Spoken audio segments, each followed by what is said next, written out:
Guys তোমরা কি জানো আমরা রাস পূর্ণিমার দিন কত মজা করে প্রদীপ ভাসাই? যদি না জেনে থাকো তাহলে চলো তোমাদের দেখা। তোমরা সবাই জানো আজ হলো রাস পূর্ণিমা, আর আমি এখন ঘরে ঘুমাচ্ছিলাম, আর তারপরে হঠাৎ আমার মনে হলো আজ তো রাস পূর্ণিমা। তার জন্য বাড়িতে মা আমাদের জন্য অনেক প্রদীপ বানিয়েছিল, এগুলো তোমরা দেখতেই পাচ্ছ। দেরি কিসে, চলো যাওয়া যাক আমাদের নদীর ধারে। তারপর আমি এখানে এসে দেখি এখানে তো আগে থেকে কত ভিড় রয়েছে। তারপর দেখো গাইস এখানে প্রদীপ ভাসানোর জন্য কত সুন্দর একটা জায়গা বানিয়েছে এখানে। তারপরে গাইস আরো অন্যান্য জিনিস বানিয়েছে, চলো সেগুলো তোমাদের দেখো। এই যে দেখো কত সুন্দর বানিয়েছে প্রদীপ ভাসানোর জন্য, খুব সুন্দর লাগছে গাইস। আর তোমরা কমেন্টে জানাবে কত সুন্দর লাগছে এগুলো। তারপরে গাইস দেখো এখানে তো মা আরতিও শুরু করে দিয়েছে। তারপরে এখানে মায়ের সাথে সাথে এখানে সবাই আরতি শুরু করে দিয়েছে। তারপরে আমি ছিলাম, মা ছিল, দিদি ছিল, তার জন্য আমরা অনেক প্রদীপ সাজাচ্ছি একসঙ্গে ভাসানোর জন্য। তারপরে গাইস আমি নিয়েছিলাম দুটো প্রদীপ, একটা আমার আর একটা আমারই। চলো এই দুটো প্রদীপ, একটা আমার নামে আর একটা অন্য একজনের নামে ভাসানো যায়। আজকের দিনে প্রদীপ ভাসালে আমরা মনে করি, হ্যাঁ কি মনে করি, সরি গাইস ভুলে গেছি। যাই হোক গাইস তোমরা এইদিকে দেখো প্রদীপগুলো কত সুন্দর লাগছে, আর দেখো এইখানেও প্রদীপ সাজানো হয়েছে।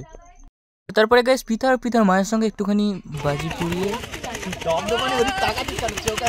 ঠিক লাস্টবারের মতো আমাদের প্রদীপগুলোকে ভাসতে দেখে তোমরা যদি এর থেকে ইন্টারেস্টিং ব্লগ দেখতে চাও তাহলে চ্যানেলটাকে সাবস্ক্রাইব করতেই পারো।